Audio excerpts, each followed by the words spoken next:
On va voir ici que quand Vn est un terme réel de signe constant au moins à partir d'un certain rang, et que Un est un terme réel ou complexe, on peut alors, entre guillemets, sommer ces relations de comparaison-là, mais différemment selon que Vn est le terme général d'une série qui converge ou d'une série qui diverge.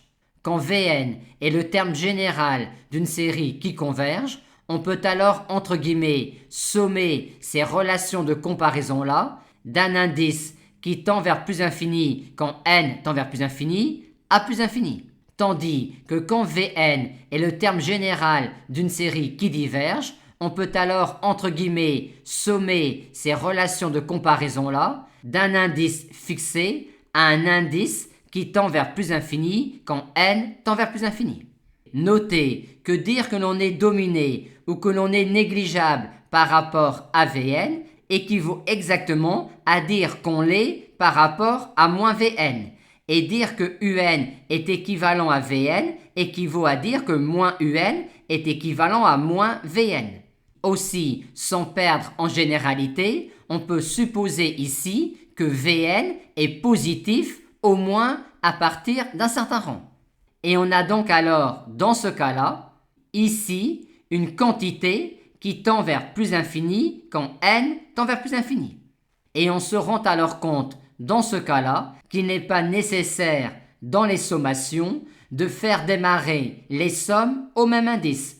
Il suffit uniquement que les deux sommes démarrent chacune à un indice fixé qui ne dépend pas de petit n. Maintenant, pour démontrer ces résultats-là, on va pouvoir, vu ce que l'on a déjà dit, et sans perdre en généralité, supposer que Vn est positif, et ce, pour tout n.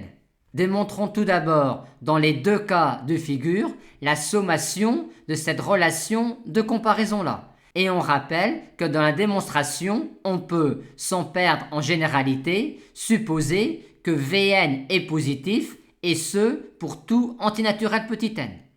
Démontrer la sommation de cette relation de comparaison-là, dans ce cas-là, est immédiate, vu que de cette hypothèse-là, on en déduit immédiatement cela pour n supérieur ou égal à n0.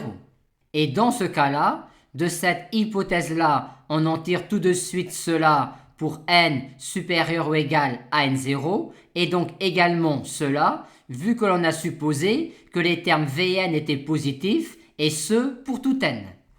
Ensuite, comme on a ici une série à termes réels positifs divergente, on a donc que cette quantité-là tend vers plus infini quand n tend vers plus infini. Par conséquent, il existe un indice n1 supérieur ou égal à n0 à partir duquel cette quantité-là est supérieure ou égale à ce réel-là. Et on en déduit alors finalement que pour n supérieur ou égal à n1, on a cette inégalité-là, ce qui nous montre la sommation de cette relation de comparaison-là dans ce cas-là. Montrons maintenant dans les deux cas de figure la sommation de cette relation de comparaison-là. On fixe dans la démonstration un réel epsilon strictement positif. On a alors tout de suite, comme précédemment, la sommation de cette relation de comparaison-là dans ce cas-là, car de cette inégalité-là, on en déduit alors celle-là pour n supérieur ou égal à n0.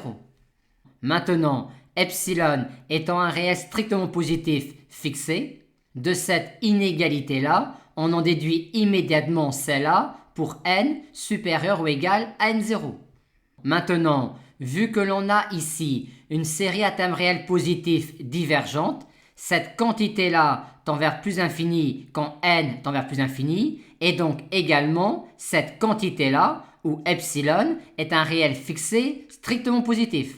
Par conséquent, il existe un indice n1 supérieur ou égal à n0 à partir duquel cette quantité-là est supérieure ou égale à ce réel-là.